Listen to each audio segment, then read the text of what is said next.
السلام علیکم ورحمۃ اللہ وبرکاتہ۔ آج ایک بار پھر میں طاہر جلیل ہم حاضر ہیں ایک اور پروگرام میں جس کا عنوان ہے مرشد کا انتخاب۔ ہمارے ساتھ پھر الحمدللہ آج شیخ عبدالجبار موجود ہیں۔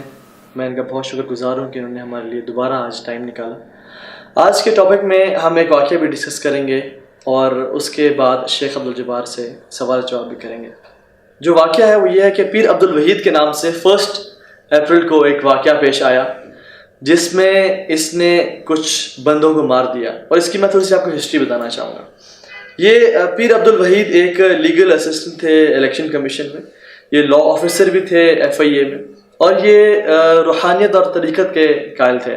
شریعت کا اکثر مذاق بھی اڑایا کرتے تھے، نماز روزے کی پابندی کا کچھ خیال نہیں تھا ان کو، اور یہ سائیں مستی سرکار کے مرشد بھی تھے۔ سائیں مستی سرکار جو تھے وہ ان کی کرامت یہ تھی کہ وہ لوگوں کے گناہ معاف کروایا کرتے تھے، اور وہ طریقہ یہ تھا کہ وہ لوگوں کو بلاتے جنہوں نے گناہ کیے ہوتے تھے، تو وہ ان کو بلا کے ان کو نعوذ باللہ کپڑے اتروا کے ورھنا کر کے ان کو ڈنڈے مارا کرتے تھے۔ ہر مرد اور ہر عورت کو اپنے گناہوں کے مطابق وہ ڈنڈے مارا کرتے تھے، اور وہ سمجھتے تھے کہ ان کو ڈنڈے مار کے ہم پاک کر رہے ہیں۔ ان کی وفات کے بعد پیر عبدالوحید نے انہی کی گدی سنبھالی، اور یہ بھی ایسا کیا کرتے تھے کہ لوگوں کو برہنہ کر کے مرد اور خواتین دونوں ان کو ڈنڈے مارا کرتے تھے کہ ان کے گناہ معاف کروا رہے ہیں۔ لیکن ان کے پاس ایک اور بھی، جسے ہم سپر پاور کہہ سکتے ہیں، وہ آ گئی۔ ایک اور بھی کرامت ان کے پاس یہ آئی کہ انہوں نے کلیم کیا کہ میں ڈنڈے مار مار کے ان کو مار بھی سکتا ہوں، مار کے میں ان کو زندہ بھی کر سکتا ہوں، اور یہ ایک ایسے نومولود بچے کی طرح جنم لیں گے کہ جن کے کوئی گناہ نہیں ہوں گے۔ یہی کیا اس نے کہ اس نے لوگوں کو ڈنڈے مار مار کے مار دیا، اور اس کے بعد میڈیا پہ چند بیانات بھی دیے جب اس سے پوچھا گیا کہ اس نے کیوں کیا۔ پہلی اس نے بات یہ کی کہ لوگ جو ہیں میری گدی پہ قبضہ کرنا چاہتے تھے، اس لیے میں نے ان کو ڈنڈے مار مار کے مار دیا۔ دوسرا اس کا بیان اس سے مختلف یہ آیا کہ وہ میرے بچوں کی طرح تھے اور میں ان کے والد کی طرح تھا، اور اس نے مثال یہ دی کہ جیسے حضرت اسماعیل بچے تھے اور ابراہیم علیہ السلام والد تھے، اور ابراہیم علیہ السلام نے اسماعیل علیہ السلام پہ چھری چلا دی تھی، تو میں بھی ان کے والد کی طرح تھا، اس لیے میں ان کو مار سکتا تھا اور میں نے ان کو مار دیا۔ تیسری چیز جو انہوں نے انٹرویو میں کی وہ یہ کہا کہ جج کو بولا کہ آپ میرے ساتھ چلیں، پولیس کو آپ ساتھ نہیں لیں گے اور میں آپ کو ان کو زندہ کر کے دکھاؤں گا۔ تو اس طرح کے بیانات اس نے مختلف مقامات پہ دیے میڈیا میں۔ جاوید چودھری کے آرٹیکل میں جو آج ہی شائع ہوا ہے 6 اپریل کو، اس آرٹیکل کا نام ہے کیوں، آخر کیوں۔ اس میں انہوں نے یہ ڈیلی ایکسپریس میں شامل انہوں نے پبلش کیا ہے، اور اس میں انہوں نے مینشن کیا کہ یہ جو پیر عبدالوحید تھا یہ ہائپوکونڈریا بیماری ہے، اس کا بھی پیشنٹ تھا۔ وداؤٹ اینی فردر ڈیلے ہم شیخ صاحب سے بات کرتے ہیں۔ شیخ صاحب مجھے یہ بتائیے گا کہ آج کل پیری مریدی کا ٹرینڈ بہت عام ہے، اور ہر انسان چاہتا ہے کہ کوئی نہ کوئی پیر مرید اپنے لیے مختص کر لے، تو آج کل کے دور میں انسانوں کے لیے کتنا ہی ضروری ہے کوئی پیر یا مرید اپنے لیے مقرر کرنا اور اس کی بیعت کرنا؟ بسم اللہ الرحمن الرحیم۔ طاہر جلیل آپ کا شکریہ کہ آپ نے دوبارہ مجھے مدعو کیا۔ اصل میں یہ جو ہمارا مسئلہ ہے جس پر آج ہم بات کرنے جا رہے ہیں، یہ بھی پاکستان کے ان مسائل میں سے ہے، ہماری سوسائٹی اور ہمارے معاشرے کے ان مسائل میں سے ہے جو ہر دوسرے دن سر اٹھاتے ہیں، اچھا خاصا نقصان لوگوں کا کرتے ہیں، ان کے مال کا، ان کی جانوں کا اور ان کی عزتوں کا۔ اور اس کے بعد پھر لوگوں کے سامنے یہ باتیں آتی ہیں، اور پھر سے لوگ ایک دفعہ عبرت پکڑتے ہیں، لیکن چند دن گزرنے کے بعد دوبارہ سے یہ کام چلتا رہتا ہے اور سلسلہ جو کا توں رہتا ہے۔ اب یہ اتنا بڑا پاکستان کی تاریخ میں ایک اپنی نوعیت کا ایک عجیب واقعہ ہے، یہ بہت ہی گھنونا اور بہت ہی سنگین واقعہ ہے، اور خاص طور پر اس کو ایک روحانیت کے نام پر جو کیا گیا۔ اور اس طرح کے واقعات چلتے رہتے ہیں، کچھ تو ہمارے سامنے آ جاتے ہیں اور کچھ ایسے ہیں، بلکہ زیادہ تر ایسے ہیں جو ہمارے سامنے نہیں آتے۔ اب رہی یہ بات کہ کیا ہم کسی مرشد کے بغیر، کسی پیر کے بغیر بھی زندگی گزار سکتے ہیں یا نہیں؟ دیکھیے، مرشد کی جہاں تک بات ہے، یعنی کوئی ایسا شخص جو ہمیں گائیڈ کرنے والا ہو، جو ہمیں سیدھی راہ پر چلانے والا ہو، سیدھے ٹریک پر چلانے والا ہو، تو یہ تو ہمارے لیے ضروری ہے، اس کے بغیر تو چارہ نہیں ہے۔ ہمیں لازمی طور پر اپنی زندگی میں، اور خاص طور پر اسلام کے مطابق زندگی گزارنے کے لیے ہمیں کسی نہ کسی گائیڈ کی، کسی مرشد کی اور کسی قائد کی، کسی رہنما کی ضرورت ہوتی ہے، اس پر تو اتفاق ہے۔ لیکن اصل مسئلہ یہ ہے کہ وہ مرشد ہو کون، مرشد کا انتخاب کیا ہونا چاہیے، مرشد کس کو کہا جا سکتا ہے، مرشد کس کو منتخب کیا جا سکتا ہے، اور مرشد کی خصوصیات اور مرشد میں کیا چیزیں پائی جانی چاہیے کہ جس سے یہ پتہ چلے کہ واقعی یہ اس قابل ہے کہ یہ لوگوں کی رہنمائی کر سکے۔ تو اصل سوال یہ ہے کہ مرشد ہونا کون چاہیے، مرشد کا انتخاب کیسے ہونا چاہیے؟ تو اس کا جواب ہمیں اللہ تبارک و تعالیٰ نے، اسلامی تعلیمات نے بہت اچھے انداز میں دے دیا اور مکمل طور پر دے دیا، کیونکہ ہمارا دین مکمل ہے اور اس میں کسی قسم کا کوئی نقص اور کوئی کمی نہیں ہے۔ تو یہ اتنا بڑا ایک مسئلہ ہے، تو اس کو بھی اسلام نے بڑے اچھے طریقے سے بیان کر دیا کہ مرشد کا انتخاب کیسے ہونا چاہیے۔ صحیح شیخ صاحب۔ شیخ صاحب، مرشد کا انتخاب ہم کرتے ہیں، مجھے اب یہ بتائیے گا کہ ولی اللہ کی نشانی کیا ہے اور ولی اللہ کون ہوتا ہے؟ دیکھیے، جو مرشد کی بات ہم نے پہلے کی کہ مرشد کا انتخاب ہونا چاہیے اور مرشد کا انتخاب کیسے ہم کریں، اسی بات کے جواب میں، اس بات کو سمجھنے سے ہمیں یہ بھی جواب مل جائے گا کہ ولی اللہ کون ہوتا ہے۔ صحیح۔ پہلی بات یہ کہ ہمارے لیے مرشد کون ہے، ہمارا گائیڈ کون ہے۔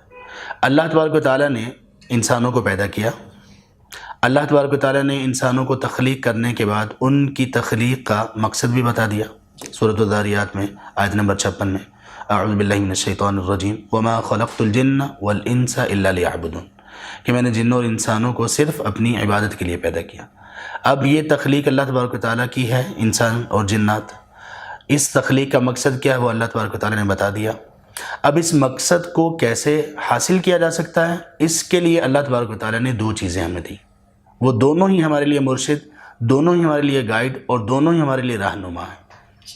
اور وہ دو چیزیں کون سی ہیں؟ ایک انبیاء علیہم السلام کا سلسلہ اللہ سبحانہ وتعالیٰ نے چلایا دنیا میں، جس کو ختم کیا محمد کریم صلی اللہ علیہ وآلہ وصحبہ وسلم پر، اور دوسرا سلسلہ یہ کہ انبیاء علیہم السلام چونکہ وہ بشر تھے، چونکہ وہ بھی انسان تھے، تو ان کو اللہ سبحانہ وتعالیٰ نے خود گائیڈ کیا، اللہ سبحانہ وتعالیٰ نے خود ان کو سکھایا، خود ٹیچ کیا اور ان پر کتابیں اور وحی نازل کی۔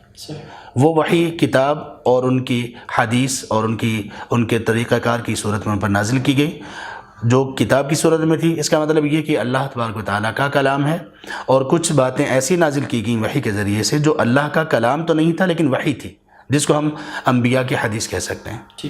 تو یہ دو چیزیں ہمارے لیے رہنما ہیں، انبیاء علیہ السلام اور آخر میں ہمارے پیغمبر محمد کریم صلی اللہ علیہ وسلم، ابھی ہمارے لیے وہ تمام کے تمام انبیاء سے اب ہمارے لیے کافی ہیں، ہمیں کسی اور کی طرف جانے کی ضرورت نہیں ہے، کیونکہ انہوں نے ہمیں پورا دین مکمل کر کے دے دیا۔ اور انہوں نے ہمیں گائیڈ کیسے کیا؟ کتاب اللہ کے مطابق۔ تو مرشد کا انتخاب ہمیں کرنے کے لیے پریشانی کی ضرورت ہی نہیں ہے، اللہ تبارک و تعالیٰ نے ہمارے لیے مرشد کا انتخاب کر رکھا ہے، خود اللہ نے کر رکھا ہے۔ اب دیکھیں کتنا فرق ہے، ایک آپ مجھے کہتے ہیں کہ مرشد کے انتخاب کے لیے میں آپ کو بتاتا ہوں فلاں آدمی ہے، فلاں اس میں خصوصیات ہیں، فلاں اس کی کرامات ہیں، ایسے ایسے آپ بہت ساری چیزیں مجھے بتاتے ہیں اس کے متعلق۔ ایک بات ہے جو اللہ تبارک و تعالیٰ نے مجھے بتائی ہے، ہمیں بتائی ہے، کہ ہم آپ کو ایک ایسا مرشد، ایک ایسا قائد، ایک ایسا گائیڈ دے رہے ہیں اور اس میں یہ خصوصیات ہیں، تو ہمیں کون سا لینا چاہیے؟ یقیناً اللہ تبارک و تعالیٰ نے جو ہمارے لیے منتخب کیا ہم اسی کا انتخاب کریں گے۔ تو ہمارے لیے مرشد اللہ تبارک و تعالیٰ کی کتاب ہے اور ان کے پیغمبر صلی اللہ علیہ وآلہ وسلم میں جنہوں نے اس قرآن کو ہمیں سکھایا۔ اب دوسری بات، جو سوال آپ کا تھا کہ ولی اللہ کون ہوتا ہے، اصل میں ہمارے ہاں یہ جو سلسلہ چلتا ہے جس کی وجہ سے لوگ دھوکے میں آ جاتے ہیں، اس دھوکے میں آنے کے لیے ان کو ایک خوشنما لفظ بتایا جاتا ہے، اور ولی اللہ، اولیاء کرام یا اس طرح کے کچھ اور الفاظ۔ اب ولی اللہ کون ہوتا ہے؟ لوگ یہ سمجھتے ہیں کہ ولی اللہ اس کو کہتے ہیں کہ جس کی عادات، جس کی حرکات، جس کے کام سب لوگوں سے انوکھے ہوں۔ لوگ یہ سمجھتے ہیں کہ نمازیں تو سب ہی پڑھتے ہیں، روزے بھی سب لوگ ہی رکھتے ہیں، اچھی باتیں بھی سب لوگ ہی کرتے ہیں۔ نہیں، یہ ولی ایسے نہیں ہونا چاہیے، اتنا کامن ولی نہیں ہوتا۔ ولی کوئی خاص ہونا چاہیے، جیسے وہ ہوا میں اڑ سکے، پانی پر چل سکے، یا کچھ ایسی عجیب و غریب حرکات کر سکے، لوگ اس کو سمجھتے ہیں۔ لیکن اللہ تبارک و تعالیٰ نے ہمیں بتا دیا کہ ولی کون ہوتا ہے، ولی اللہ، اللہ کا دوست کون ہوتا ہے۔ دو جگہ پر اللہ تعالیٰ نے فرمایا، سورہ البقرہ میں، دوسری سورہ قرآن کریم کی اور اس کی آیت نمبر 256 میں اللہ تبارک و تعالیٰ فرماتے ہیں، اللہ ولی الذین آمنوا یخرجہم من الظلمات الی النور۔ اللہ تبارک و تعالیٰ دوست ہیں ان لوگوں کے جو ایمان لائے۔ اب ولی کون ہوتا ہے، اللہ کا دوست کون ہوتا ہے؟ جو ایمان والا ہو۔ اس کی مزید وضاحت اللہ تبارک و تعالیٰ نے سورہ یونس میں کی، بہت واضح الفاظ میں، سورہ یونس کی آیت نمبر 62 اور 63 میں، الا ان اولیاء اللہ لا خوف علیہم ولا هم یحزنون، کہ آگاہ ہو جاؤ، اس بات کو جان لو کہ جو اللہ کے اولیاء ہیں یقیناً ان پر نہ کسی قسم کا خوف ہوگا آئندہ کے سلسلے میں، مستقبل کا کوئی خوف ان پر نہیں ہوتا، اور نہ وہ کبھی غمگین ہوتے ہیں اپنے ماضی کے سلسلے میں۔ اب ہیں وہ کون؟ یہاں پہ اولیاء اللہ کی ایک فضیلت تو بیان کر دی، ان کی ایک علامت تو بیان کر دی کہ ان پر کوئی خوف کوئی غم ان کو نہیں ہوتا۔ تو وہ ہیں کون؟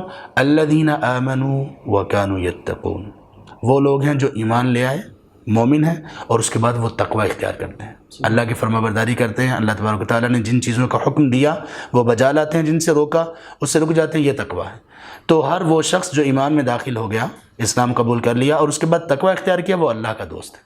بالکل صحیح، بالکل صحیح۔ شیخ صاحب مجھے یہ بتائیے گا کہ جو آج کل پھر پیر ہیں، اپنے تو ولی اللہ کے بارے میں بتا دیا، تو یہ پہچان کیا ہوتی ہے جعلی پیر کی، اس کی کیسے پہچان کی جا سکتی ہے؟ ہاں دیکھیے، اس کی پہچان کا طریقہ ایک بہت آسان ہے۔ ہم اگر مارکیٹ میں بھی جاتے ہیں تو جعلی چیزوں کی پہچان کے جو بہت سارے طریقے ہوتے ہیں، ان میں سے ایک طریقہ یہ بھی ہے کہ اگر ہمیں اچھی، اصلی، اوریجنل، جینون چیز کی پہچان ہے نا، جی، تو ہمیں جعلی چیز کو پہچاننا ہمارے لیے آسان ہو جائے گا۔ صحیح۔ ہمیں معلوم ہوتا ہے کہ ایک اصلی چیز، اس کی علامات کیا ہوتی ہیں، اس کی خصوصیات کیا ہوتی ہیں، تو ہم دیکھیں گے کہ جو چیز جعلی ہے، جو 2 نمبر ہے، اس میں وہ خصوصیات نہیں پائی جائیں گی، وہ علامات نہیں ہوں گی، تو ہمیں معلوم ہو جائے گا۔ اب یہ لوگ، جن لوگوں نے یہ سلسلہ جاری کر رکھا ہے، جو پیری فقیری یا مرشد وغیرہ ان الفاظ سے جو بھی سلسلہ کر رکھا ہے، ان کا ہمیں کیسے پتہ چلے گا کہ کون سچا ہے، کون حق پر ہے اور کون جھوٹا ہے؟ اس کا طریقہ یہ ہے کہ ہم یہ دیکھیں کہ جس کو اللہ تبارک و تعالیٰ نے ولی کہا، جس کو اللہ تبارک و تعالیٰ نے گائیڈ کے طور پر ہمارے سامنے رکھا، جس کو اللہ تبارک و تعالیٰ نے بتایا کہ یہ تمہارا گائیڈ ہے، قرآن کو گائیڈ کہا، حدیث کو گائیڈ کہا، جو شخص ان دونوں چیزوں پر چلنے والا ہوگا، وہ شخص حقیقی گائیڈ، رہنما، قائد اور مرشد ہوگا۔ اور وہ کون ہوگا؟ اس کا نام بھی اللہ تبارک و تعالیٰ نے ہمیں بتا دیا، اس کی خصوصیات بھی اللہ تبارک و تعالیٰ نے ہمیں بتا دی، نبی صلی اللہ علیہ وسلم نے اس کو واضح کر دیا۔ اور کیا آپ نے کہا؟ دیکھیں، ہمارے لیے، ہماری اس امت کے جو قائد، رہنما، مرشد اور گائیڈ ہیں، وہ محمد کریم صلی اللہ علیہ وسلم، اور انہوں نے ہمیں گائیڈ کیا کتاب اللہ کے مطابق، اور گائیڈ بھی ایک ایسا کیا۔ ابن ماجہ میں حدیث ہے، آپ صلی اللہ علیہ وسلم نے فرمایا ترکتکم علی البیضاء، کہ میں نے تم لوگوں کو ایک ایسی راہ پر چھوڑا ہے جو اتنی روشن ہے، لیلھا کنہارھا، کہ اس کی راتیں بھی دن کی طرح روشن، یعنی کوئی اس میں ابہام نہیں، کوئی مشکل نہیں، بندے کو یہ لگے کہ مجھے یہ بات سمجھ اسلام کی نہیں آ رہی، یہ راستہ مجھے سمجھ نہیں آ رہا تو میں کسی اور راستے پر چلوں، ایسا نہیں ہے۔ انہوں نے ہمیں یہ فرمایا کہ میرے بعد گائیڈ کون ہوں گے، میرے بعد مرشد کون ہوں گے، میرے بعد لوگوں کی رہنمائی کون کریں گے۔ قرآن میں اللہ تعالیٰ نے بھی وہ فرمایا، اور نبی صلی اللہ علیہ وسلم نے بھی اس کی وضاحت کر دی، اور وہ آپ کے بعد جو گائیڈ اور رہنما ہوں گے وہ علماء ہوں گے۔ ترمذی میں، ابن ماجہ وغیرہ میں حدیث ہے، نبی صلی اللہ علیہ وسلم نے فرمایا ان العلماء ورثۃ الانبیاء، یقیناً جو علماء ہیں وہ انبیاء کے وارث ہیں۔ وراثت اب کس چیز کی؟ آپ نے یہ وضاحت کر دی کہ لم یورثوا دینارا ولا درہما، انبیاء کبھی بھی دینار اور درہم کی وراثت نہیں چھوڑ کر جاتے۔ انبیاء کے وارث ان لوگوں کو نہیں کہتے جیسے عام ہمارے ہاں ورثہ کا جو ایک کانسیپٹ ہے وہ یہ ہے کہ ایک آدمی فوت ہو گیا، اس کی جو دولت، پراپرٹی، زمین، جائیداد ہوگی، اس کے دوسرے لوگ وارث بنتے ہیں۔ انبیاء علیہ السلام کی وراثت یہ نہیں ہے، یہ تو بہت معمولی سی چیزیں ہیں۔ انبیاء کی وراثت ہے وہ وحی الہی، اس کا علم، وہ ان کی وراثت ہے۔ اور اس کو پانے والے کون سے لوگ ہیں؟ جو اس علم کو پائیں گے، حاصل کریں گے، یعنی علماء۔ تو آپ صلی اللہ علیہ وسلم نے علماء کو انبیاء کا وارث قرار دیا، تو ہمارے مرشد، ہمارے گائیڈ اور ہمارے رہنما وہ علماء ہونے چاہیے، واقعی وہ علماء ہوں جن کو قرآن اور سنت کا علم ہو۔ اور اس طرح کے جو واقعات ہوتے ہیں ان میں جو ایک کامن اور عمومی چیز ہوتی ہے جو ہر جگہ پر پائی جاتی ہے، وہ یہ ہوتی ہے کہ یہ لوگ علماء تو دور کی بات ہے، یہ عام دین کے عام اصولوں کو، جن کو ایک مسلمان کو جاننا، جن اصولوں کو ایک مسلمان کے لیے جاننا لازم اور فرض ہے، ان کو ان کا پتہ نہیں ہوتا، ان کا علم نہیں ہوتا، اور اس کے بعد ان پر عمل پیرا بھی نہیں ہوتے۔ جیسے اس پیر عبد الوحید کے بارے میں یہ بات عام معروف ہے کہ کبھی بھی جو لوگ ان کے ساتھ رہے ہیں وہ کہتے ہیں کہ 24 سال میں ہم نے کبھی اس کو نماز روزہ کرتے نہیں دیکھا۔ ہاں یہ دیکھا ہے کہ اسلامی شعائر کا مذاق اڑاتا تھا، البتہ روحانیت پہ بڑا یقین رکھتا تھا، طریقت پر بڑا یقین رکھتا تھا، جو اسلام کے بالکل ایک اپوزٹ چیز اس کو ان لوگوں نے بنا رکھا ہے۔ تو اس سے ہمیں یہ پتہ چلا کہ اصلی حقیقی مرشد، گائیڈ، رہنما کی پہچان کیا ہے کہ اس کے پاس اللہ کی کتاب کا علم ہوگا، اللہ کے رسول صلی اللہ علیہ وسلم کی حدیث کا علم ہوگا، اور وہ اسی کے مطابق لوگوں کو گائیڈ کر رہا ہوگا۔ ٹھیک ہے، بالکل صحیح صاحب۔ کرامات کا شخص ہم بڑا سنتے ہیں، تو کرامات اولیاء کیا ہیں اور ان سے ہمارے عمل میں کس طرح سے تبدیلی آ سکتی ہے؟ ہاں، کرامات یہ بھی ایک سلسلہ ہے ہمارے ہاں بڑا چلتا ہے، اور اصل میں کسی بھی گدی کو کامیاب بنانے کے لیے کچھ کرامات کا ذکر کیا جانا لازمی ہوتا ہے۔ اگر ہم دیکھیں، لوگوں سے اگر سنیں جو اس معاملے میں منسلک رہتے ہیں، تو وہ آپ کو بڑی بڑی کرامات بتائیں گے۔ ان کرامات کا سر ہوتا ہے نہ کوئی پیر۔ ان کرامات میں کئی چیزیں آپ کو ایسی ملیں گی، آپ سنیں گے یا دیکھیں گے، جو صریحاً شریعت کے خلاف ہیں، قرآن کے خلاف ہیں، نبی صلی اللہ علیہ وآلہ وسلم کے فرمان کے خلاف ہیں۔ لوگوں نے ان کو کرامت بنا رکھا ہوتا ہے۔ یعنی لوگ اس چیز کو بھی کرامت سمجھتے ہیں کہ ایک آدمی پوری زندگی غسل نہ کرے، وہ گندہ رہے، وہ ناپاک رہے، وہ پلید رہے، اس کو بھی لوگوں نے کرامت بنا لیا۔ سبحان اللہ۔ لوگوں کا معاملہ اصل میں یہ جو چیزیں ہوتی ہیں اس طرح کے لوگوں کا، اب یہ قتل ہوا 20 لوگ، وہ قتل تو ہو گئے۔ اب وہ قتل ہونے والے لوگ، ان کے اوپر لوگ یہ کہہ رہے ہیں کہ ظلم ہوا، لیکن ان پر ظلم ہونے کا سبب وہ خود ہی تھے، ان کی اپنی جہالت تھی۔ ان لوگوں نے جو حقیقی رہنما اور مرشد تھے ان کو چھوڑا، حقیقی جو تعلیم تھی اس کو چھوڑا اور اس کی طرف آگے۔ اب کرامت کیا ہے؟ کرامہ کا اصل معنی ہوتا ہے عزت اور تکریم۔ اللہ تبارک و تعالیٰ اپنے بندوں سے کچھ ایسے کام کرواتے ہیں جس سے ان کی عزت ہوتی ہے۔ اب وہ کون سے کام ہیں؟ وہ کوئی مافوق الفطرت کام نہیں ہے، کوئی ایسے انوکھے کام نہیں ہیں۔ وہ کام کون سے ہیں؟ شریعت کی پابندی، قرآن اور سننا، اس کا علم حاصل کرنا اور اس کے مطابق زندگی گزارنا، یہ سب سے بڑی یہ کرامت ہے۔ کبھی کبھی کرامت یہ بھی ہوتی ہے، مثال کے طور پر آپ ایک گاڑی سٹارٹ کرنا چاہ رہے ہیں، آپ سیلف مار رہے ہیں اس کو، یا آپ کے پاس بائک ہے اس کو سٹارٹ کرنا چاہ رہے ہیں، آپ کک لگا رہے ہیں لیکن وہ سٹارٹ نہیں ہو رہی۔ ایک دوسرا شخص آتا ہے، وہ پہلی مرتبہ کک لگاتا ہے یا سیلف مارتا ہے تو وہ سٹارٹ ہو جاتی ہے۔ اچھا، اب یہ اس کو ایک تکریم مل گئی نا، ایک عزت مل گئی اس کو۔ یہ بھی ایک کرامت ہو سکتی ہے، یعنی ایک کام آپ سے نہیں ہوا، کسی دوسرے سے ہو گیا، تو یہ تو کسی کے ساتھ بھی ہو سکتا ہے۔ اب کرامت کا ہمارے اوپر کیا اثر ہوتا ہے؟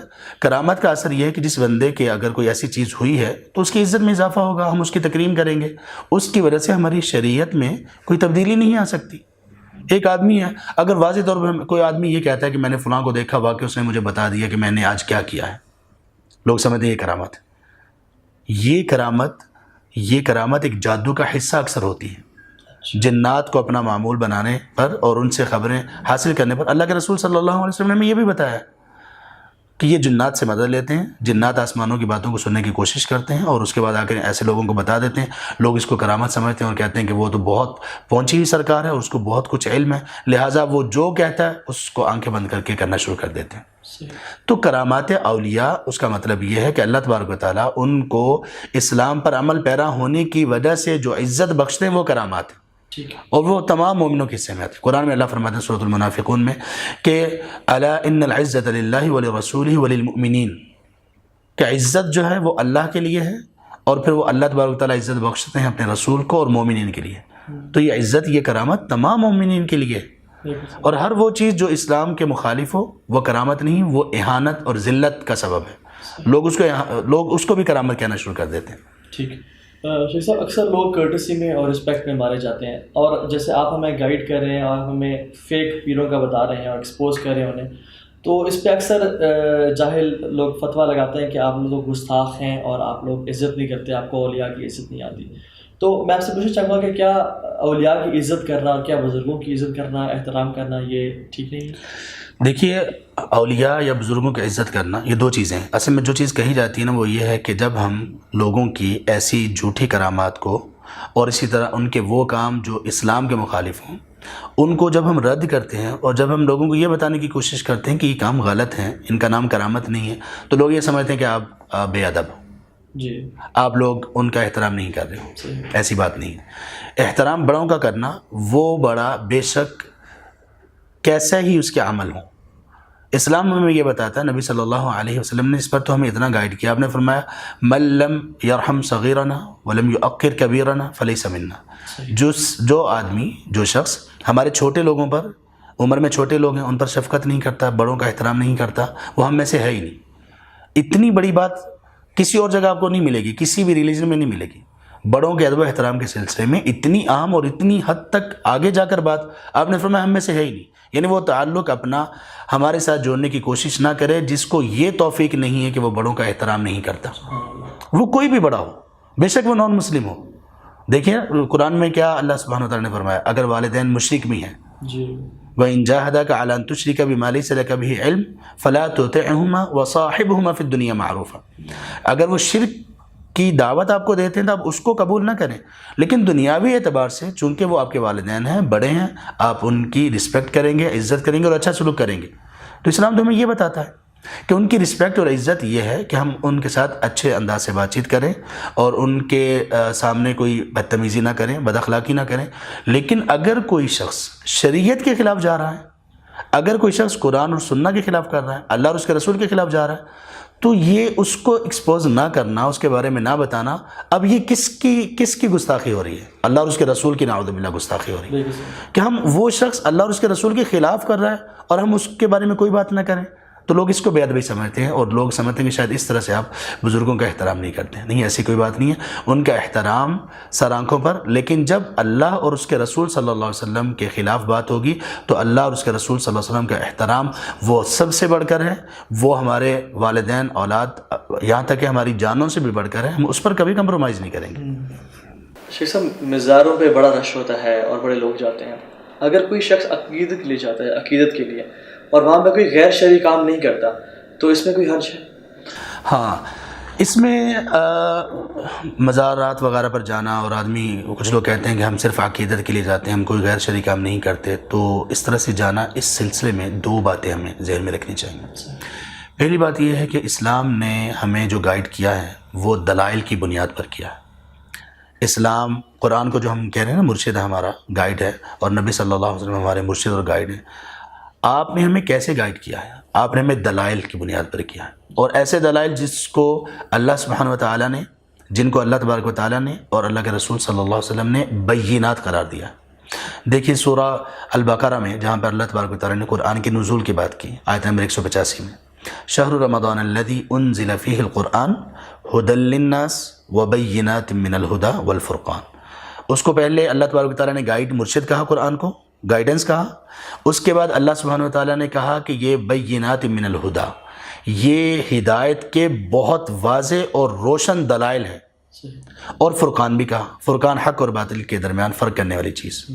تو ہمیں ہر چیز کی حقیقت کا علم صرف تب ہو سکتا ہے جب ہم اس علم کی روشنی میں اس کو جاننے کی کوشش کریں. اس کی کیا حکمت ہے کہ اللہ تبارک و تعالیٰ نے سب سے پہلے جو حکم نازل کیا اس امت پر، سب سے پہلا حکم، سب سے پہلی وحی، اس میں سب سے پہلا حکم وہ کیا تھا؟ اقرا. 5 آیات نازل کی گئی. ان 5 آیات میں سے پہلی آیت، اور پہلی آیت میں سے بھی سب سے پہلا جو کلمہ اور سب سے پہلا جو لفظ اور حکم ہے وہ ہے اقرا، پڑھیے. اس کے بغیر تو چارہ ہی نہیں ہے. اب پڑھنا کیا ہے؟ جو اللہ تبارک و تعالیٰ نے نازل کیا. جب ہم یہ پڑھیں گے تو تب ہمیں معلوم ہوگا کہ کس چیز کی حقیقت کیا ہے. اب ایک آدمی یہ کہتا ہے کہ میں مزاروں پر جاتا ہوں، کوئی غیر شرعی کام نہیں کرتا ہوں. ہم یہ کہتے ہیں کہ یہ جو مزار ہیں ان کی حیثیت کیا ہے آپ کے ذہن میں؟ آپ کوئی غیر شرعی کام نہیں کرتے اس پر جا کر، لیکن وہ ہے کیا چیز، اس کی حیثیت کیا ہے؟ ہم عام طور پر مزارات میں جو چیزیں دیکھتے ہیں وہ یہ ہیں کہ وہاں پر قبریں موجود ہوتی ہیں، قبروں پر مزار بنایا ہوا ہوتا ہے. اب قبر پر عمارت کو تعمیر کرنا، کوئی مزار بنانا، کوئی بھی بلڈنگ بنانا، اس کا حکم کیا ہے؟ صحیح بخاری میں، صحیح مسلم میں نبی صلی اللہ علیہ وآلہ وسلم نے اس کے بارے میں بتایا. آپ نے فرمایا لعن اللہ الیہود والنصارى، اللہ تبارک و تعالیٰ یہودیوں پر اور نصرانیوں پر لعنت فرمائے. یہ بد دعا کس نے دی؟ نبی صلی اللہ علیہ وسلم نے. کیوں؟ کیا جرم ان کا، کیا گناہ کیا ہے؟ اتخذوا قبور انبیائہم مساجد، ان لوگوں نے انبیاء کی قبروں پر مساجد بنا لی. اب جب مسجد جو سب سے محبوب جگہ اللہ تبارک و تعالیٰ، قبر پر وہ نہیں بنائی جا سکتی تو ایک مزار یا کوئی بھی دوسری بلڈنگ کیوں کر بنائی جا سکتی؟ تو وہاں پر جانا ہی کیوں؟ اب یہ بتائیے کہ اسلام نے قرآن میں بھی اور حدیث میں بھی، اسلام نے مسجد کے بارے میں اتنی زیادہ اہمیت بیان کی ہے، اتنی زیادہ اہمیت بیان کی ہے کہ آدمی حیران رہ جاتا ہے. مسجد کے ساتھ صرف اگر ایک آدمی کا قلبی میلان یہ ہے کہ وہ مسجد میں جاتا ہے اور نماز پڑھ کے واپس آ جاتا ہے، دوبارہ جانے تک اس کا خیال، اس کے تصورات اور اس کا قلبی میلان مسجد کی طرف ہی ہوتا ہے، اور وہ مسجد کے امور اور معاملات کا خیال رکھتا ہے، مسجد کی آبادی، صفائی ستھرائی کا خیال رکھتا ہے. یہ جو اس کا قلبی تعلق ہے یہ اللہ کو اتنا پسند ہے. نبی صلی اللہ علیہ وسلم نے فرمایا، صحیح بخاری اور صحیح مسلم میں حدیث ہے، آپ نے فرمایا قیامت کے دن جن لوگوں کو اللہ تبارک و تعالیٰ اپنے عرش کا سایہ نصیب کریں گے ان میں سے ایک وہ شخص بھی ہوگا خوش قسمت رجل قلبہ معلق بالمساجد، جس آدمی کا دل مساجد سے معلق رہتا تھا، یعنی ان کو مساجد، اس آدمی کو مساجد کے ساتھ محبت تھی، اس کے معاملات کے متعلق وہ فکر مند رہتا تھا، مسجد میں جا کر سکون پاتا تھا۔ پھر اسی طرح مسجد کی طرف چل کر جانا، یہ وہ عمل قرار دیا نبی صلی اللہ علیہ وسلم نے کہ جس کے ذریعے سے اللہ گناہوں کو معاف کرتے ہیں۔ دیکھیے اب فرق دیکھیے یہاں پر، یہ پیر بھی گناہوں کو گناہ ختم کروا رہا تھا نا، لوگوں کے گناہ مٹا رہا تھا، اس کا طریقہ کار دیکھیں، شریعت کی کتنی نافرمانیاں ہیں، لوگوں کا اس کے پاس جانا، پھر وہ لوگوں کو برہنہ کرتا ہے، پھر ان کو وہ پیٹتا ہے اور مارتا ہے، اور پھر یہ دعویٰ کرتا ہے کہ مجھے پتہ چل جاتا ہے گناہ کتنے ہیں اور کس سائز کے اور کتنے بڑے اور کتنے ہیں، اور اس اعتبار سے ان کو وہ مارتا اور پیٹتا تھا۔ یہ ساری باتیں چل رہی ہیں۔ اللہ تبارک و تعالیٰ فرماتے ہیں کہ مسجد، اللہ کے رسول صلی اللہ علیہ وسلم نے ہمیں یہ بتایا کہ مساجد کی طرف چل کر جانا نماز پڑھنے کے لیے، تعلیم حاصل کرنے کے لیے، ایک ایک قدم کے بدلے اللہ تبارک و تعالیٰ گناہوں کو مٹاتے بھی ہیں، درجات بلند بھی کرتے ہیں، اور اللہ تبارک و تعالیٰ کی یہ پسندیدہ عمل ہے۔ مسجد میں ایک آدمی نماز پڑھ کے بیٹھا رہتا ہے، فرشتے اس کے لیے دعائیں کرتے رہتے ہیں۔ مسجد میں آدمی بیٹھا رہتا ہے، اللہ تبارک و تعالیٰ کی طرف سے سکینت نازل ہوتی رہتی ہے۔ تو یہ ایک مساجد سے جو ایک مسلمان کا تعلق ہونا چاہیے اس کو ختم کر دیا گیا ان چیزوں کو سامنے لا کر، یعنی یہ اسلام نے جو ایک بات بتائی اور سکھائی اس کے مقابلے میں مزارات کو لا کر کھڑا کر دیا گیا۔ اور مساجد میں آپ دیکھ لیجئے رش، مساجد میں لوگوں کا آنا جانا، لوگوں کی رونق وہ کم ہے، اور ان درباروں اور مزاروں پہ کتنی زیادہ ہے، اور اس کے ساتھ ساتھ پہ کتنے زیادہ غیر شرعی کام ہوتے ہیں۔ یہ ہم نہیں کہہ رہے، یہ دیندار لوگوں کے علاوہ بھی آپ تمام کے تمام اخبارات، تمام چینلز آپ اٹھا کر دیکھیں، لوگوں نے بہت زیادہ اس کے اوپر تحقیق کی، ریسرچ کی، آرٹیکلز لکھے، کالم لکھے اور مقالہ جات اس پر لکھے گئے کہ اتنے عجیب و غریب کام وہاں پر ہوتے ہیں، غیر شرعی کام وہاں پر ہوتے ہیں، ڈرگز، نشہ آور چیزیں، ان کا کاروبار، اور اسی طرح عزتوں کا پامال ہونا، اسی طرح عجیب و غریب کام وہاں پر ہوتے ہیں۔ تو کس لیے ہم جانے کا، ہم کیوں وہاں پر قصد کرتے ہیں؟ اور نبی صلی اللہ علیہ وسلم نے جب یہ بھی کہہ دیا کہ 3 جگہ ایسی ہیں، 3 مساجد ایسی ہیں کہ جن کی طرف قصد کر کے اس جگہ کی برکت اور اس جگہ سے فیض اٹھانے کے لیے آدمی اگر سفر کر سکتا ہے تو وہ 3 جگہ ہیں۔ اور وہ جگہیں کون سی ہیں؟ ایک مسجد حرام ہے مکہ میں، ایک مسجد نبوی ہے مدینہ میں، اور مسجد اقصیٰ ہے فلسطین میں۔ تو اس کے علاوہ کسی اور کی طرف اس طرح سے کہ وہ جگہ بڑی پاکیزہ ہے اور بڑا اس میں برکت کا معاملہ ہے اور بہت ہی مقدس جگہ ہے، اور اس کے لیے رخت سفر باندھنا، اس سے تو منع کیا گیا ہے۔ اور پھر ہم دیکھتے ہیں کہ ان مزارات پہ کتنی جگہوں پر ایسا واضح طور پر لوگ سجدہ کر رہے ہوتے ہیں۔ اب دیکھیں وہ کرامات مشہور کرتے ہیں، لوگ اتنی جہالت کا شکار ہو جاتے ہیں کہ سجدہ کرنا شروع کر دیتے ہیں۔ پہلے اگر یہ کوئی باتیں کہتا تھا تو لوگ جھٹلا دیتے تھے، اب کوئی جھٹلا نہیں سکتا کیونکہ موجود ہیں، ویڈیوز موجود ہیں، بڑے ثبوت موجود ہیں۔ سجدہ جب کر لیا اس کے بعد اور کیا چیز باقی رہے گی؟ نبی صلی اللہ علیہ وآلہ وسلم کے متعلق جب صحابہ رضی اللہ عنہ کوئی ایسی بات کہا کرتے تھے کہ جو آپ کو یہ لگتا ہے کہ جو انبیاء، جو آپ صلی اللہ علیہ وسلم کا مرتبہ ہے اس سے کچھ بڑھنے والی ہے، تو آپ صلی اللہ علیہ وسلم فوراً روک دیتے تھے۔ آپ صلی اللہ علیہ وسلم نے فرمایا، صحیح بخاری صحیح مسلم میں حدیث ہے، لا تطرونی کما اطرت النصارى عیسی ابن مریم، کہ دیکھو تم مجھے اس طرح سے مجھے مت بڑھانا چڑھانا، اس طرح سے میری شان میں غلو مت کرنا جس طرح نصارہ نے عیسی ابن مریم کے ساتھ کیا۔ اب نصارہ نے عیسی ابن مریم علیہ السلام کے ساتھ کیا کیا؟ کوئی دشمنی نہیں کی انہوں نے اپنی طرف سے، انہوں نے عقیدت میں کیا کیا؟ ان کے درجے کو بڑھا دیا، اتنا بڑھایا کہ ان کو اللہ کے ساتھ ملا دیا۔ نبی صلی اللہ علیہ وسلم نے فرمایا تم مجھے کبھی ایسا مت کرنا، انا عبداللہ ورسولہ فقولوا عبداللہ ورسول، میں اللہ کا بندہ اور اس کا رسول ہوں، اللہ کا غلام اور اللہ کا رسول ہوں، تم مجھے یہی کہہ کر پکارو۔ مزید اللہ تبارک و تعالیٰ نے قرآن کریم میں اس سے واضح طور پر منع کر دیا۔ سورۃ النساء میں 4 سورۃ قرآن کریم کی اور آیت نمبر 171 میں اللہ فرماتے ہیں، یا اہل الکتاب، اے کتاب کے لوگوں، یہود و نصاروں کو کہا جا رہا ہے، لا تغلو فی دینکم، تم اپنے دین میں غلو مت کرو۔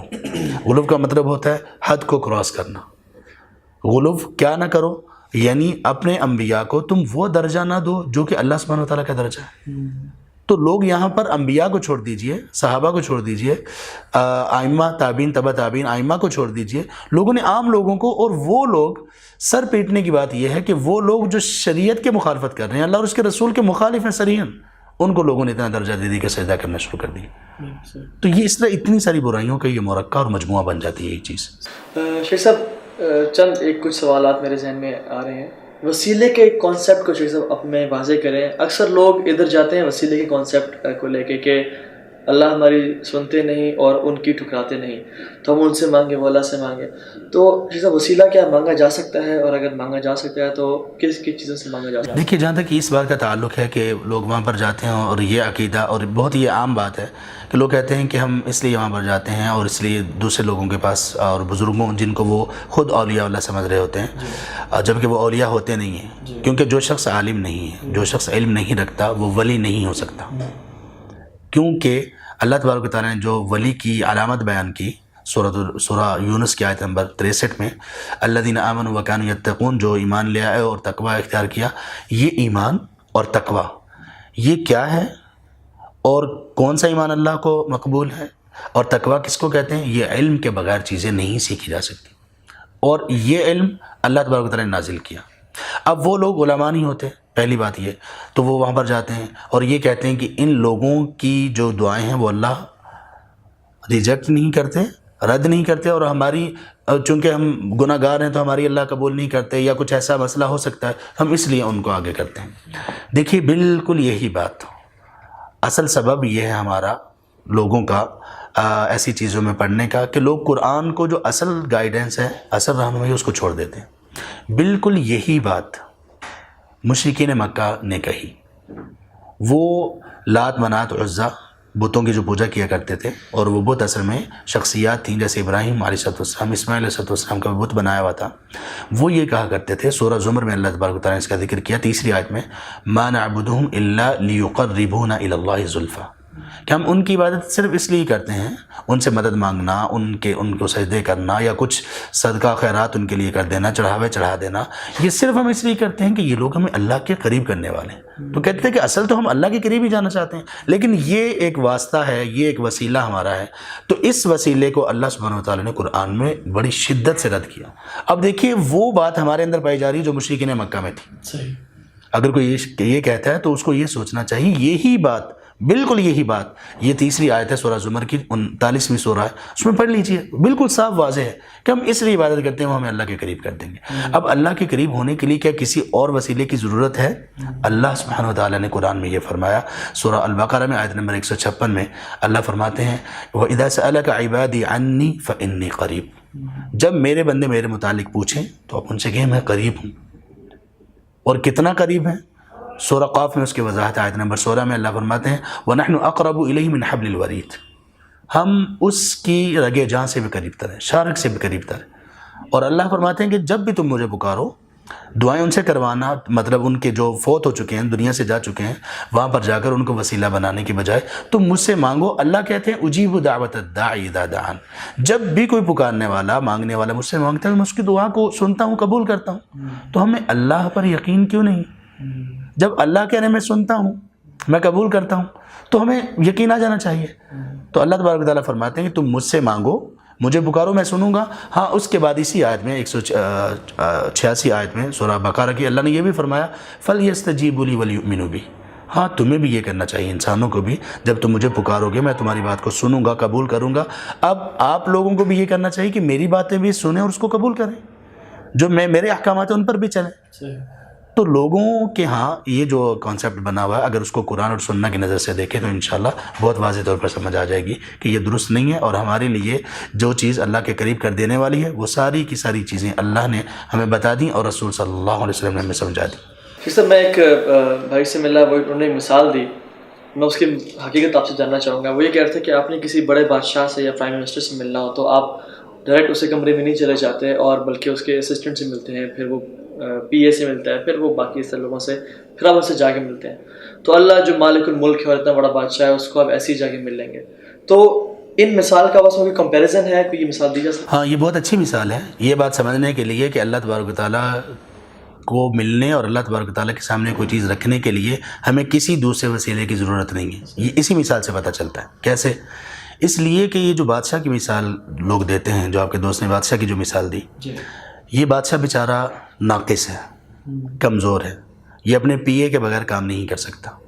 اکیلا اگر یہ ہو اور اس کا کوئی اسسٹنٹ نہ ہو، کوئی اس کی مدد کرنے والا نہ ہو، تو یہ تو 2 3 4 لوگوں کی باتیں سن کے یہ تو تو بالکل تنگ آ جائے گا، جی یہ تو اکتاہٹ کا شکار ہو جائے گا، ڈانٹنا شروع کر دے گا لوگوں کو. پھر اس نے آرام بھی کرنا ہے، اس نے سونا بھی ہے، اس کے اور بہت سارے کام بھی ہیں.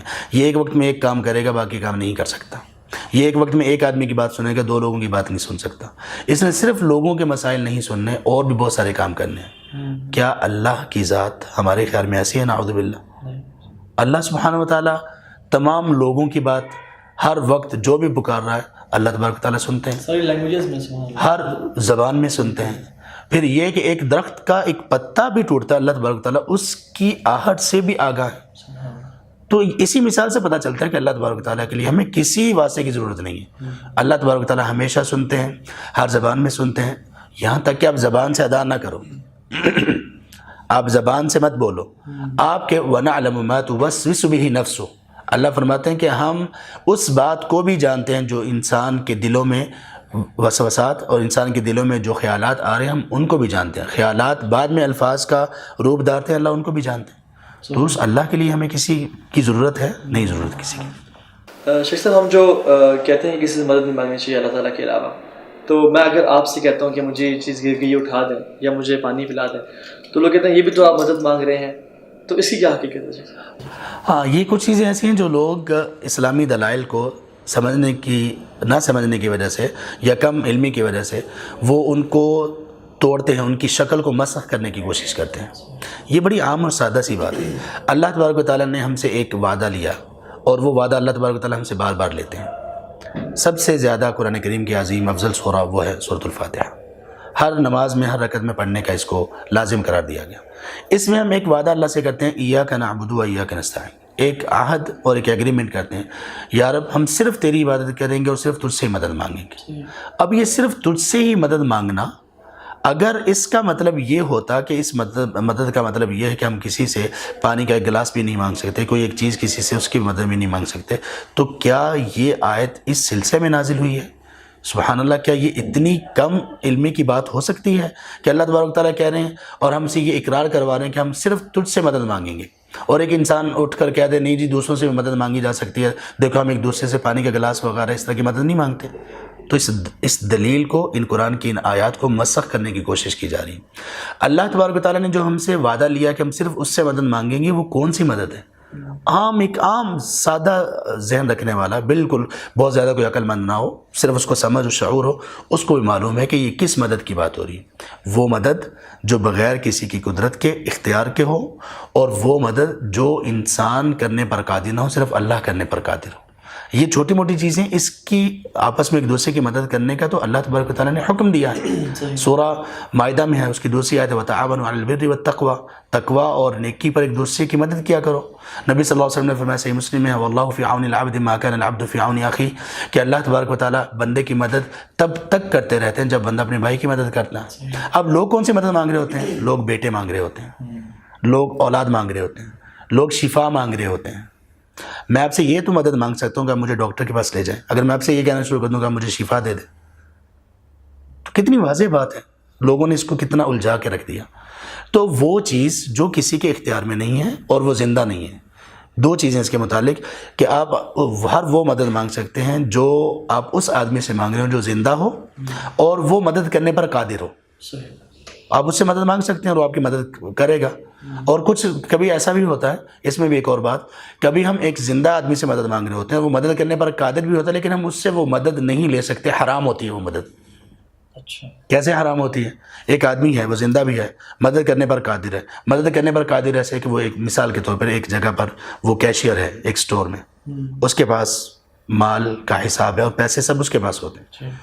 وہ آپ سے مدد مانگتے ہیں، وہ اس چیز پر قادر ہے کہ وہ اس میں سے پیسے سارے نکال کر آپ کو دے دے، لیکن یہ مدد آپ کے لیے لینا حرام ہے اگرچہ وہ کرنے پر قادر ہے.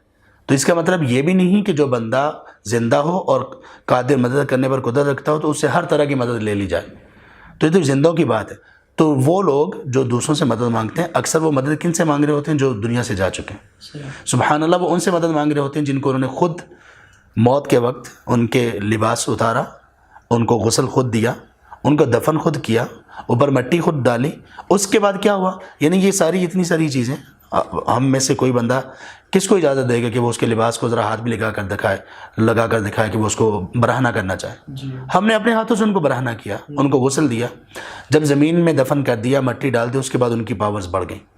وہ اتنے پاورفل ہو گئے کہ اب وہ لوگوں کو زندگیاں بھی دے رہے ہیں، مال و دولت بھی دے رہے ہیں، لوگوں کی دستگیری بھی کر رہے ہیں، لوگوں کو ہر طرح، اور دنیا میں مختلف جگہ پہ لوگ پکار رہے ہیں اور سب کی مدد کر رہے ہیں، یہاں تک کہ مردوں کو زندہ کر رہے ہیں.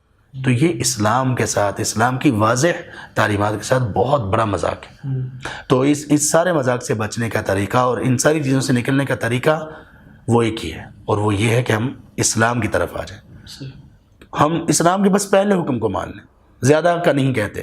ہم کہتے ہیں کہ اسلام میں جو سب سے پہلا حکم نازل ہوا نا، صرف اس کو مان لیں، اور وہ کیا ہے؟ اقرا بسم ربک الذی خلق، کہ بس پڑھنا شروع کر دیں جو اللہ نے نازل کیا ہے قرآن، اور نبی صلی اللہ علیہ وسلم نے جو اس کی تشریح کی ہے حدیث کے ذریعے سے، بس اس کو پڑھنا شروع کر دیں، ساری باتیں ہمیں خود بخود سمجھ آ جائیں گی. شیخ صاحب ایک اور سوال ذہن میں ابھرتا ہے، وہ یہ کہ پیر عبدالوحید نے جو یہ کلیم کیا تھا کہ میں ان کو زندہ کر کے دکھا دوں گا، تو اس کی کیا حقیقت ہے؟ اور لوگ شاید ابھی بھی یہی سمجھ رہے ہوں گے کہ وہ زندہ واقعی کر سکتا ہوگا.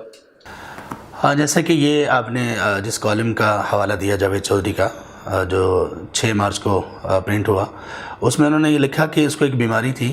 وہ بیماری ایسی تھی کہ جس میں انسان اپنے ذہن میں ایک تصوراتی دنیا بناتا ہے اور اس کو حقیقی سمجھ رہا ہوتا ہے. تو بیچارہ مریض تھا، بیمار، ایب نارمل لوگ ایسی باتیں کر لیتے ہیں، لیکن اس کو شاید یہ معلوم نہیں پیر عبدالوحید کو کہ اتنا آسان نہیں ہے دجال بننا. دجال بننے میں بڑی مشقت ہے اور وہ بہت بڑا فتنہ ہے. تو یہ اپنے آپ کو دجال بنانے کی ناکام کوشش کر رہا ہے. ہاں، اگر اس کے دعوے کی حقیقت کو سمجھنا ہوتا تو کیا ہی اچھا ہوتا کہ وہ جج صاحب ان سے یہ کہتے کہ چلیں آپ کو آزمانے کے لیے ہم یہ کرتے ہیں کہ آپ کی پھانسی ابھی اسی وقت آپ کو پھانسی پہ لٹکا دیتے ہیں، آپ کو مار دیتے ہیں، پھر آپ پہلے خود زندہ ہونا اور اس کے بعد جا کے پھر ان کو بھی زندہ کریں، تو پتہ چل جاتا، تو اس کی حقیقت واضح ہو جاتی سامنے. کیونکہ انسان اپنے پہ زیادہ قدرت رکھتا ہے لوگوں کی. جی، اپنے اوپر زیادہ قدرت رکھتا ہے. تو ان سے کہا جاتا ہے کہ پہلے میں آپ کو مارتا ہوں، قتل کرتا ہوں، آپ خود زندہ ہو جاؤ اور اس کے بعد پھر جا کے ان کو بھی زندہ آپ دیکھ لیں گے. شیخ صاحب ایک اور سوال بھی ذہنوں میں ابھر سکتا ہے کہ صرف علماء ہی مرشد کیوں، وہی گائیڈ کیوں، کوئی اور انسان کیوں نہیں گائیڈ بن سکتا یا مرشد بن سکتا؟ ہاں، اس کا جواب یہ ہے کہ اللہ تبارک و تعالیٰ نے قرآن میں اور نبی صلی اللہ علیہ وسلم نے اپنے بعد درجہ ہی علماء کو دیا ہے. نبی صلی اللہ علیہ وسلم نے، آپ نے جیسے کہ ہم نے حدیث میں یہ پڑھا، ان العلماء ورثۃ الانبیاء، کہ علماء نے ہی انبیاء کی وراثت کو سنبھالنا. تو انبیاء علیہ السلام وہ گائیڈ کیا کرتے تھے. تو اب اس کے بعد اللہ کے رسول صلی اللہ علیہ وسلم نے خود اللہ کے حکم سے یہ بتا دیا کہ ابھی یہ لوگ گائیڈ کریں گے. تو جب اللہ تبارک و تعالیٰ نے اپنے رسول صلی اللہ علیہ وسلم کو یہ حکم دیا اور انہوں نے ہمیں بتا دیا کہ اس کے بعد درجہ اور مرتبہ انہی لوگوں کا ہے، لوگوں کو گائیڈ یہی کریں گے، مرشد یہی ہوں گے، تو ہم کیسے اور کسی جگہ پر جا سکتے ہیں؟ اور یہ کوئی اختلافی بات بھی نہیں ہے. دیکھیے، کوئی ایسی بات، کوئی ایسی آیت یا حدیث نہیں ہے کہ جس میں یہ ہو کہ علماء کے علاوہ بھی کسی سے رہنمائی لی جا سکتی ہے دین کے متعلق. ہاں، اچھی باتیں سب نے کرنی ہے، دعوت سب نے دینی ہے، لیکن جو رہنما ہوں گے، جو انبیاء کے وارث ہیں، وہ العلماء ہے. اس کے بارے میں یہ نہیں کہا کہ عام مومن. اللہ تبارک و تعالیٰ نے سورہ آل عمران میں اس کی آیت نمبر 19 میں یہ کہا، شہد اللہ انہ لا الہ الا هو والملائکۃ واولو العلم قائما بالقسط، کہ اللہ اس بات کی گواہی دیتے ہیں کہ اللہ کے علاوہ کوئی عبادت کے لائق نہیں، اور فرشتے بھی اس بات کی گواہی دیتے ہیں جو کہ انصاف پر قائم ہے، اور علم والے لوگ بھی اس بات کی گواہی دیتے ہیں. تو یہاں پہ علم والوں کا اللہ تبارک و تعالیٰ نے اپنی گواہی کے ساتھ، فرشتوں کی گواہی کے ساتھ علم والوں کی گواہی کا ذکر کیا. سورۃ المجادلہ میں آیت نمبر 9 میں اللہ نے فرمایا، یرفع اللہ الذین آمنوا منکم، اللہ تبارک و تعالیٰ تم میں سے ان لوگوں کے جو ایمان لائے ان کے درجات کو بلند کرتے ہیں. اور اس کے ساتھ خاص طور پر پھر علم والوں کا بھی ذکر کیا، یرفع اللہ الذین آمنوا منکم والذین اوتوا العلم درجات. تو اس کا مطلب ہے کہ علم والے عام ایمان والوں سے بہت بڑھ کر ہیں. اس کی ایک چھوٹی سی مثال نبی صلی اللہ علیہ وسلم نے ہمیں دی جس سے بہت واضح ہو جاتی ہے بات. ترمذی میں یہ حدیث آپ نے فرمایا، فضل العالم علی العابد کفضل علی ادناکم. اگر تم لوگوں نے یہ جاننا ہے کہ ایک عالم کی فضیلت، اس کی بلندی ایک عابد پر کتنی ہے، تو آپ نے اس کی ایک مثال دی. پہلے اس بات کو سمجھنا چاہیے کہ آپ صلی اللہ علیہ وسلم نے جو کمپیریزن اور جو موازنہ کیا وہ ایک عالم اور ایک عابد کے درمیان کیا، ایک عالم یا ایک جاہل یا ایک عالم اور ایک بے عمل آدمی کے درمیان نہیں کیا. عابد کا کیا مطلب؟ جو نماز روزہ وغیرہ سب کچھ کرنے والا ہو. دوسری طرف یہ عالم ہے. آپ نے فرمایا کہ ان دونوں کا موازنہ ایسے ہے، کفضلی علی ادناکم، جیسے مجھے فضیلت حاصل ہے تم میں سے کسی ایک ادنا سے آدمی پر. اس کا کیا مطلب ہے؟ نبی صلی اللہ علیہ وسلم کا درجہ مخلوقات میں، انسانوں میں، جنات میں سب سے افضل اور اعلیٰ ہے. اس کے بعد درجہ انبیاء علیہ السلام کا، اس کے بعد صدیقین کا، شہداء کا، صالحین کا، صحابہ رضی اللہ عنہم، تابعین، تبع تابعین. اب جو اس کے بعد سب سے آخر میں بچے گا ایک وہ آدمی ہے. تو نبی صلی اللہ علیہ وسلم سب سے بلند ہے، لیکن ایک سب سے ادنا آدمی پر آپ کی بلندی کتنی بلندی ہے؟ تو آپ صلی اللہ علیہ وسلم نے فرمایا کہ بالکل اسی طرح ایک عالم کو ایسے ہی فضیلت حاصل ہے ایک عابد پر جیسے مجھے فضیلت حاصل ہے، درجہ حاصل ہے ایک تم میں سے ایک عام آدمی پر. تو یہ اس طرح کی اور بے شمار احادیث ہیں جس میں علماء کی فضیلت بیان کی گئی ہے. تو جب علماء کی اتنی فضیلت ہے اور اتنا ان کے بارے میں بتایا گیا تو اس کا مطلب کیا ہے کہ ہم ان سے رہنمائی حاصل کریں اور پھر دوبارہ وہی کہ رہنمائی حاصل کرنے میں ہم ان سے سیکھیں قرآن اور سننا کو. ان کی یہ نہیں کہ ان کی اپنی باتیں اور وہ بھی اپنی طرف سے لوگوں کو چلانا شروع کر دیں. جیسے بہت سارے لوگوں نے یہ کرنا شروع کر دیا کہ خواتین سے بیعت لینا شروع کر دیا اور ان سے مصافحہ شروع کر دیا. اب یہ نبی صلی اللہ علیہ وسلم کے عمل کے صریح خلاف ہے. آپ نے فرمایا انی لا اصافح النساء، میں خواتین سے مصافحہ نہیں کرتا ہوں. آپ کا یہ طریقہ کار نہیں ہے. اور ایک حدیث میں تو آپ نے اس کی شدید وعید بیان کی کہ ایک آدمی کے اگر سر پر کوئی لوہے کی چیز اگر ٹھونک دی جائے تو یہ اس کے لیے کم تکلیف دہ ہونا چاہیے بجائے اس کے کہ وہ کسی ایسی خاتون کو ہاتھ لگائے، ٹچ کرے جو اس کے لیے حلال نہیں ہے. تو اس لیے علماء سے ہی ہم رہنمائی حاصل کریں گے جو واقعی حقیقی علماء ہیں اور کتاب و سنت کو واقعی انہوں نے علم حاصل کیا ہے اور وہ اسی کے مطابق لوگوں کو گائیڈ کرتے ہیں. یہ ہیں حقیقی مرشد. جزاک اللہ خیر، آپ نے وقت نکالا اور ہمیں آگاہ کیا. میں سمجھتا ہوں کہ اگر ایک انسان جو کہ ایک قلب سلیم رکھنے والا ہے اور لاجیکل اور ریشنل تھنکنگ والا ہے، وہ ان باتوں کو سن کے پھر کبھی ایسی حرکتیں نہیں کر سکتا مزاروں پہ جانے والی اور پیروں فقیروں سے مدد لینے والی. امام شافعی رحمہ اللہ فرماتے ہیں کہ اگر میں دیکھوں کہ ایک بندہ آسمان میں اڑ رہا ہے اور سمندر میں چل رہا ہے تو I'll check his عقیدہ. اگر اس کا عقیدہ غلط ہے تو میں سمجھوں گا یہ شیاطین اور جنات اس کی مدد کر رہے ہیں. اور ہم دیکھتے ہیں کہ کیوں عقیدہ اور قرآن و سنت کو جاننا ضروری ہے. دجال کا فتنہ از دا ورسٹ آف فتنہ آن دس پلانٹ ارتھ. اور اس نے فرمایا کہ ہر نبی نے اپنی قوم کو ڈرایا دجال کے فتنے سے. وہ کیوں برا ہے؟ کیونکہ وہ عقیدے کو اٹیک کرے گا. وہ انسان کے عقیدے کو اللہ کے مطابق اٹیک کرے گا اور وہ ایسے سے کرامات کر رہا ہوگا، ایسی چیزیں کر رہا ہوگا جو کہ انسان کی آنکھ کہے گی کہ یہ انسان نہیں کر سکتا، لیکن اس کی جنات اور شیاطین مدد کر رہے ہوں گے. تو وہ عقیدہ اللہ کے مطابق اس پہ اٹیک کرے گا. اور جو مسلمان سمجھتے ہیں کہ جو پیر فقیر ہیں وہ ایسے کام کر سکتے ہیں، they'll be the first ones to believe in المسیح الدجال. سو اللہ تعالیٰ سے دعا کرتا ہوں میں کہ اللہ تعالیٰ ہمیں صحیح کتاب و سنت کو سمجھنے کی توفیق